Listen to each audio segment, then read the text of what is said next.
Hey everyone, welcome. It's Professor Thomas. Today is at blazing speed. It's test 70G mathematics. We're going to do a variety of questions from 41 through 60. Let's go ahead and get started. First things first, if you look over here, take a look at problem number 41. 41, it says the circle shown here, diameter of 6 centimeters. What is the area in square centimeters? I use a little bit of Wizard's ruler on the side of your bubble sheet here. What we're going to do is we'll actually just measure out and then make a ruler. So here in the center it gives us from side to side is 6. I just took my piece of paper here, made a ruler, 6, 3, 1.5, and then I measured this line here, which is going to be the base of our triangle. All right, if you go ahead and just set it down over there, roughly you see it's going to be right around 4.5 or so. All right, and then base times height, that's going to give you length times width, base times height, whatever you do here. 5 times 5 is roughly 25, and then what I did is I calculated my answer choices. All right, let's take a look. A says 9.4, 18.8, 28.3, 37, and 113. 5 times 5 is 25, plus if you look over here on the sides, there's a little bit more left over, so it's going to be 25 plus this remainder here. I estimated it right around 30 or so. Okay, so right away you can cross out E, 130, 113. You can cross out 9, 18. It gets you down to 28 or 37. 37 I thought was like a little bit too large. So C is the correct answer using a little bit of Wizard's ruler. Remember, make your ruler. Let's go ahead and take a look at problem number 43. It says basically at the bottom, of the 175 members, how many use a treadmill, stationary bike, and or both? This is what we call a Venn diagram. You set it up like this. You got 3 things, 175 members, you've got treadmill, stationary bike, and you've got both. So I drew a first circle over here, and then that's going to be the treadmill. So I drew that circle. Then I drew the second one, which is the bicycle, and then I had in the middle it overlapping. Okay, so treadmill 117, bike 89, with the middle area I highlighted here in yellow at 53. Okay, now what we want to do is if we're asked a different type of a question, say it asks on a different one, how many use a treadmill, we could have figured it out, but here they ask about all of it. So I'll show you how to do it. It's 117 minus the overlapped area. So here the treadmill is 117 people, and minus the 53 would give us a total of 64 people doing the treadmill. So if they just asked you about the treadmill, it would have been that way. Over here, biking is 89 minus 53, which gives us 36.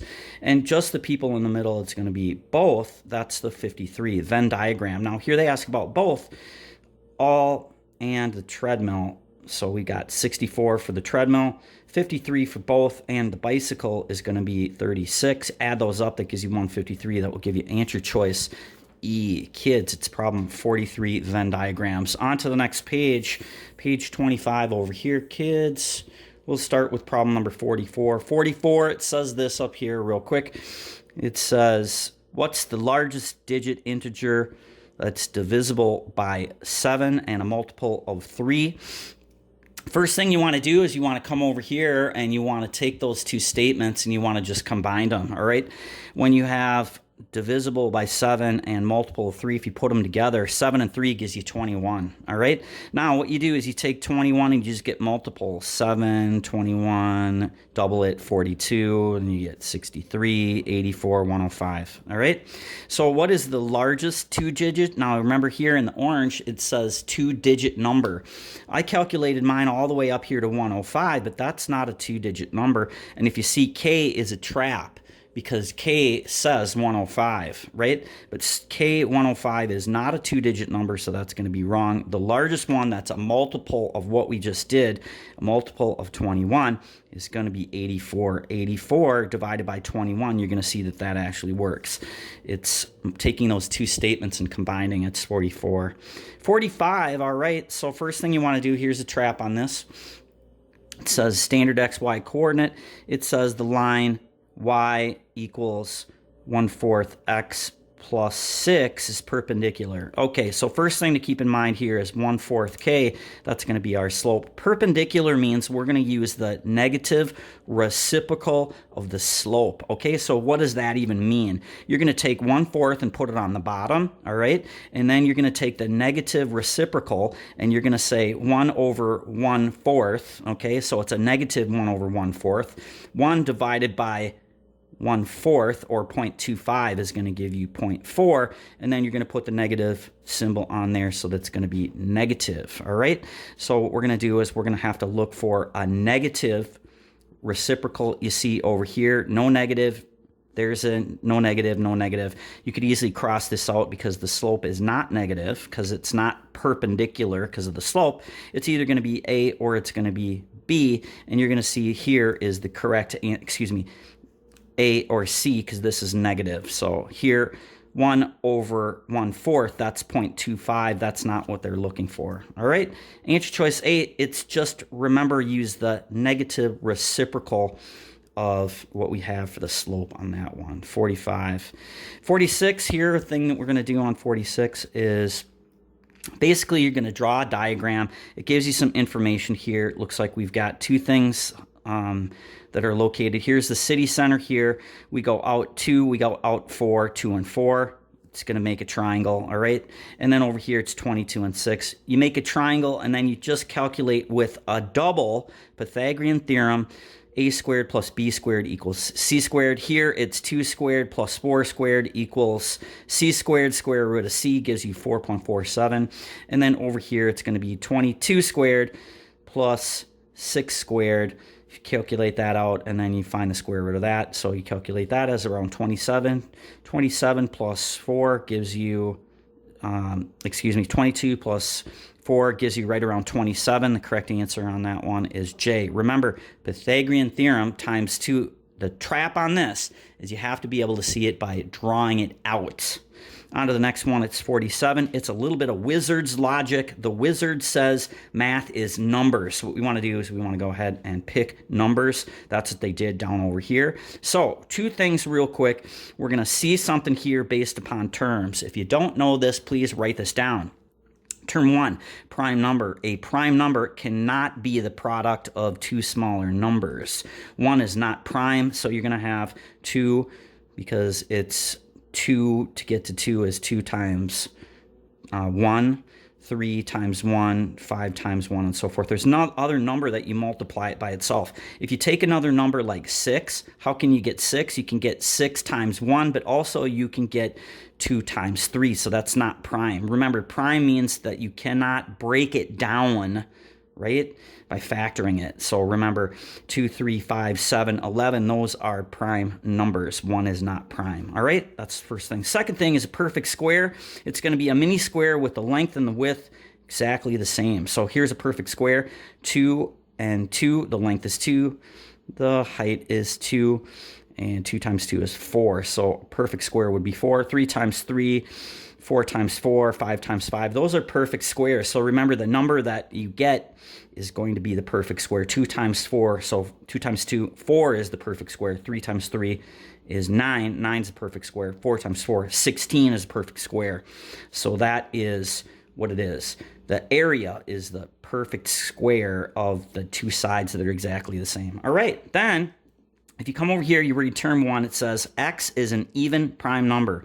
Well, we only have, according to our terms here, the even prime number. The only one, if you look over here, 2, 3, 5, 7, and 11, based upon the definition, the only number that you can get for the statement number 1 is 2. All right? If you look over here, it tells us that we have 6, and then y is going to be in between there, so it would be either 7 or 8. You come back over here, and it says z is a perfect square. So basically what you have, a perfect square is going to be 4 times 4. Okay, what's going to fall in between 10 and 20? So we have 2 times 2. So 2 times 2 is 4. That doesn't work. 3 times 3 is 9. 4 times 4 is 16. 16 is the only number that's going to fall in there. All right.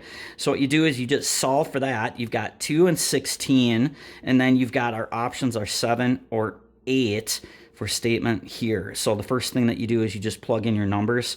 try both. The first one on the top here is going to give you this y. We said over here our y value is going to be 7 or 8. So I did here 7 and I did 8 on the bottom. And then we already figured out that the perfect square has got to be 16. 7 times 16 divided by 2, that gives me 56. Or 8 times 16 divided by 2 gives me 64.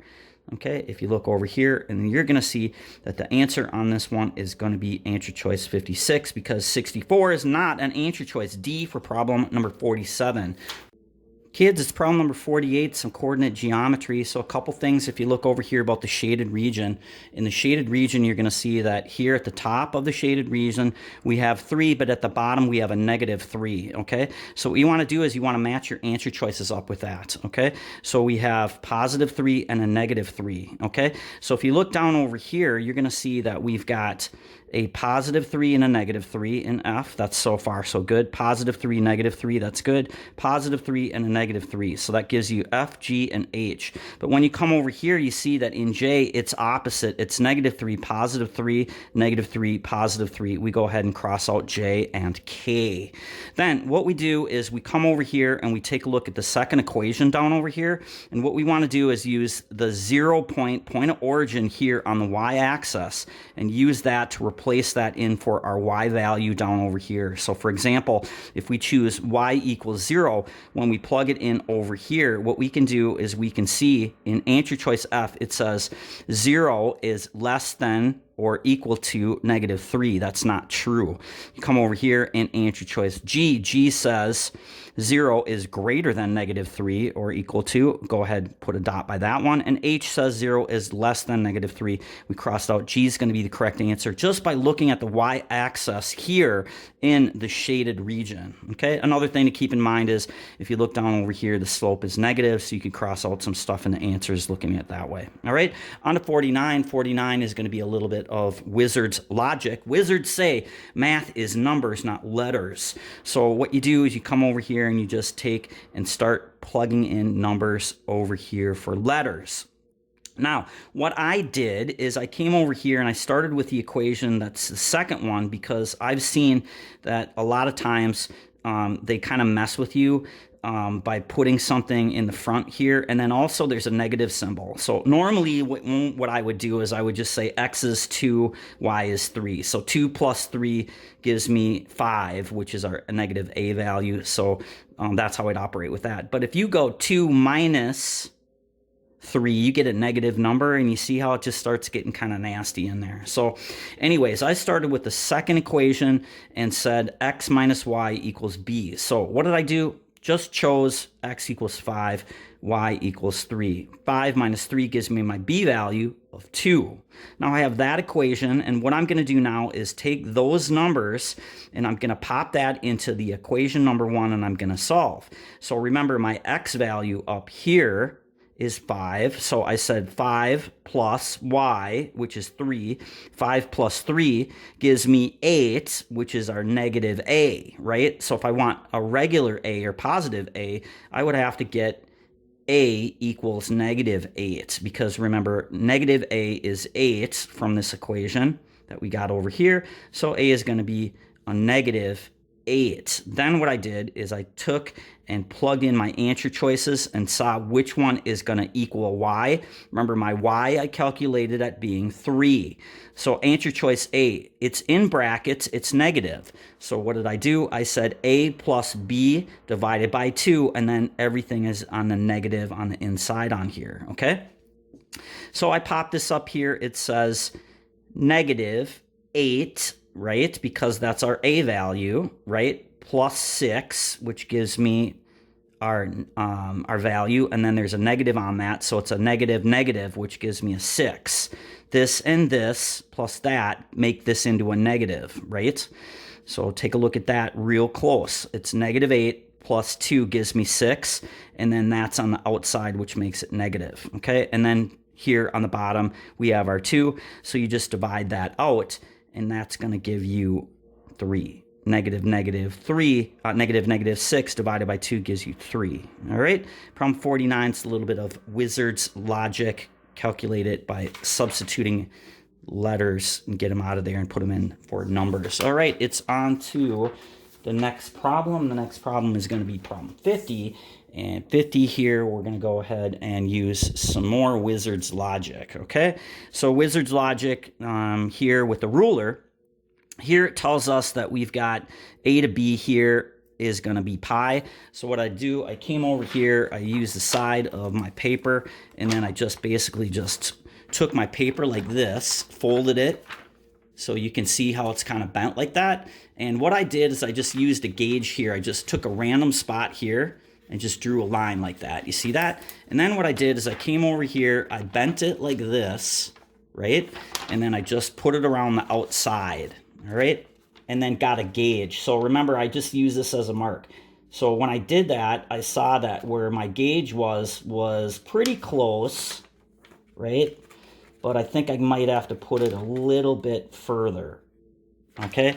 So I just recalibrate it. It's actually like right there. Okay, that's a pretty good guess for me. All right, then what I did is I just stuck this sucker down over here, and then I just measured this out. All right, so I measured it from there to there, drew your line, and then measured it from there to there, and drew your line. So here's your value, 3.14, divide it, and then just measure it out. Okay, so it's one full length for sure, 3.14 plus, looks like it was a little bit of a quarter, so I just said 3.14 divided by 4 gives me 0.78, add them up, 3.9. Closest answer to that is going to be G on that one.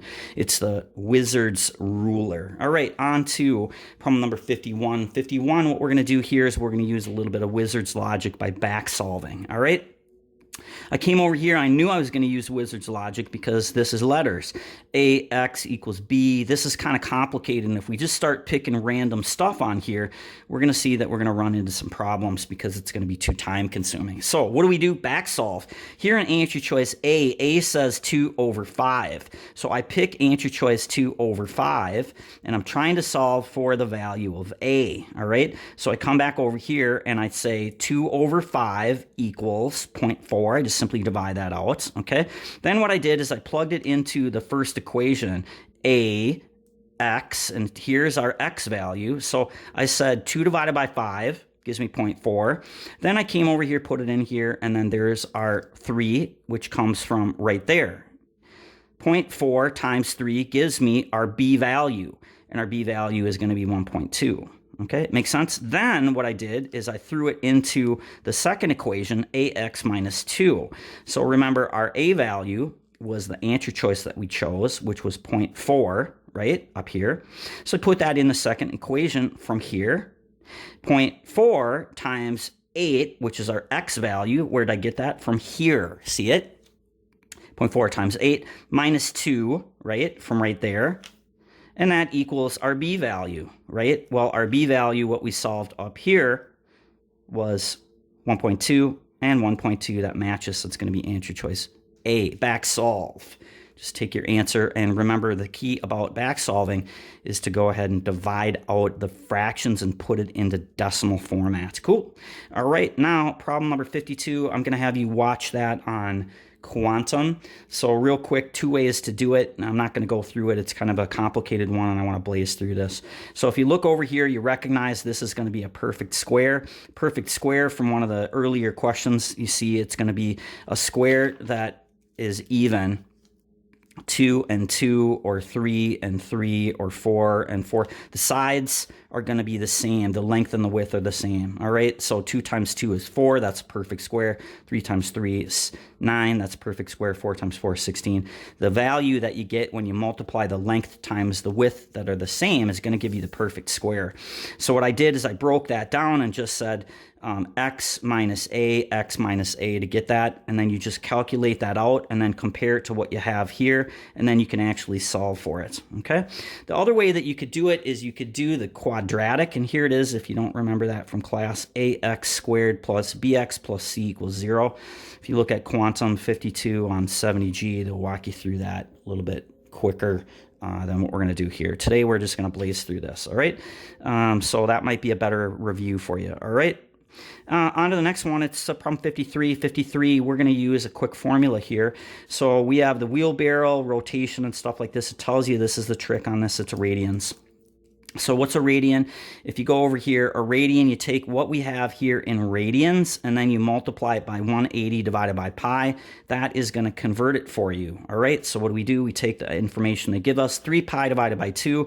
That gives you 4.71 radians. And then what you do is you take 4.71 radians. Notice I calculated this and got rid of the fractions and put it into the decimals like we did with the previous problem up here.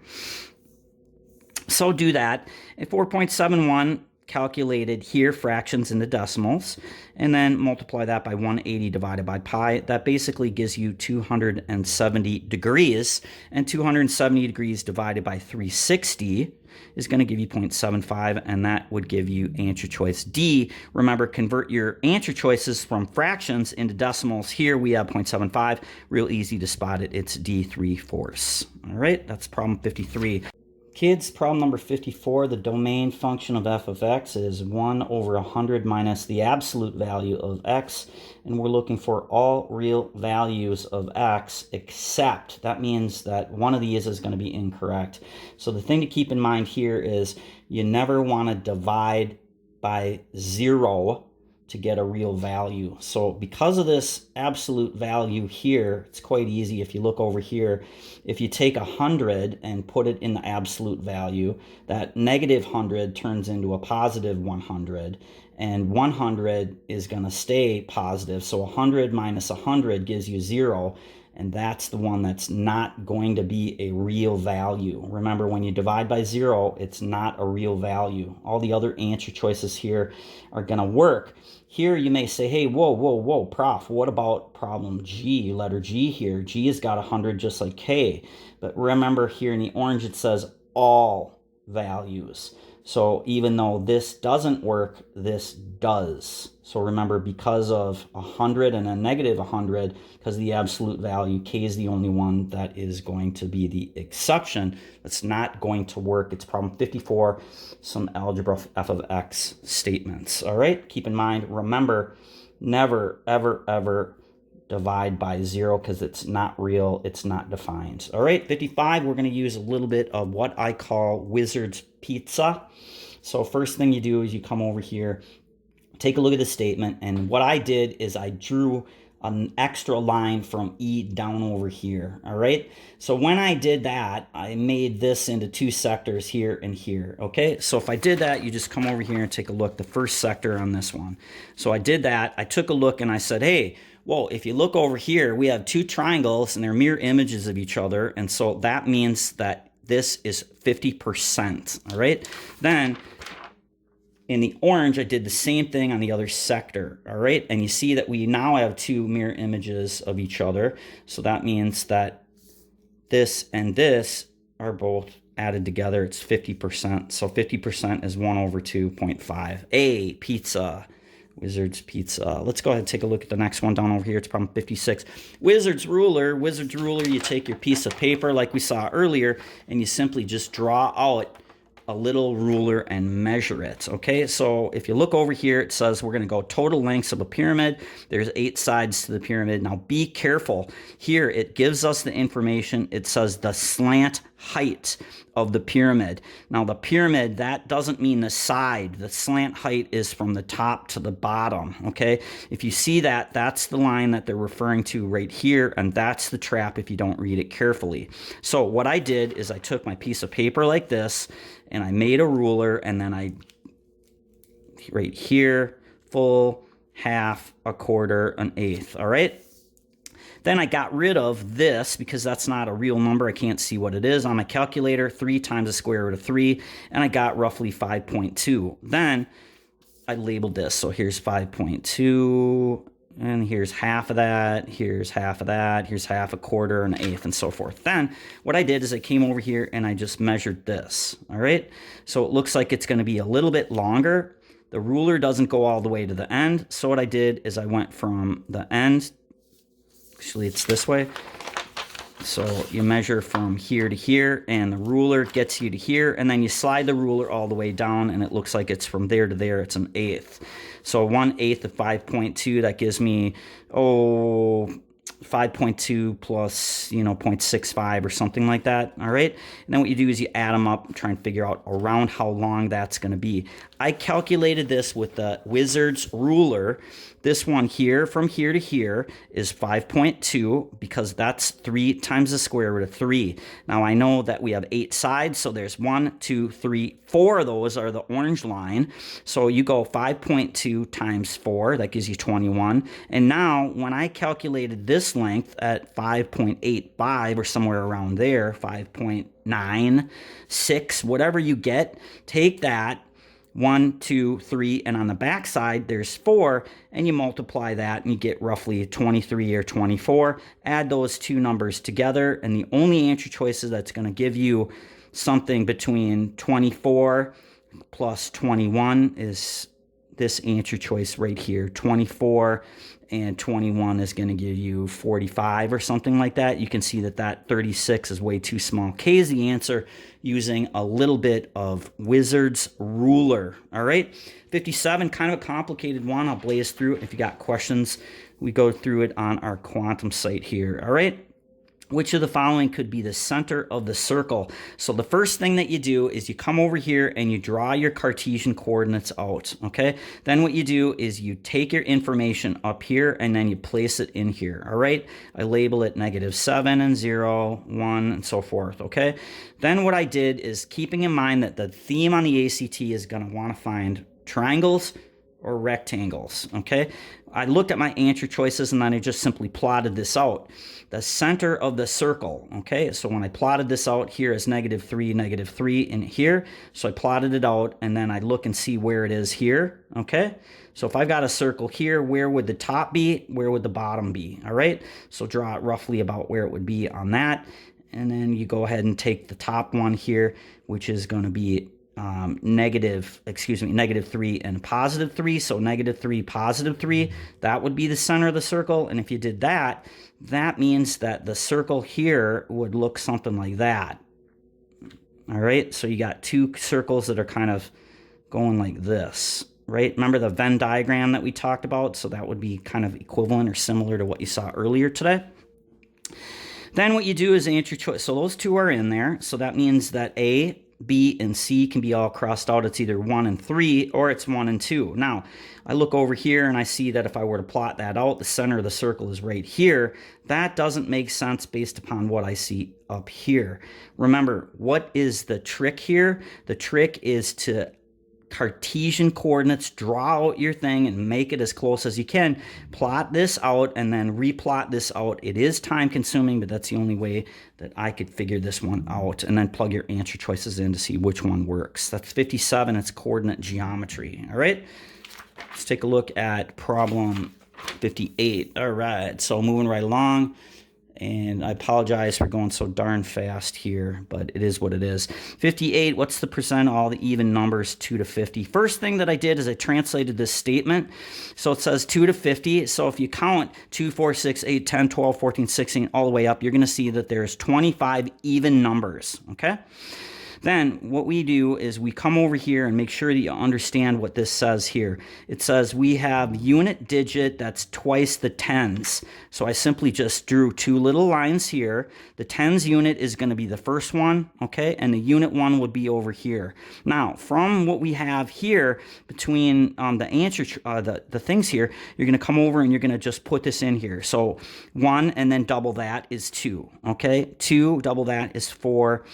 3 double that is 6, 4 double that is 8, okay?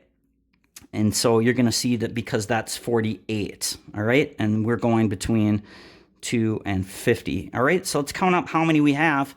1 and 2, that's 1. 2 and 4, that's 2. 3 and 6, that's 3. 4 and 8, that's 4, okay? So we have 4 ways to get that. And we have 25 even digits. So 4 over 25 gives you 16.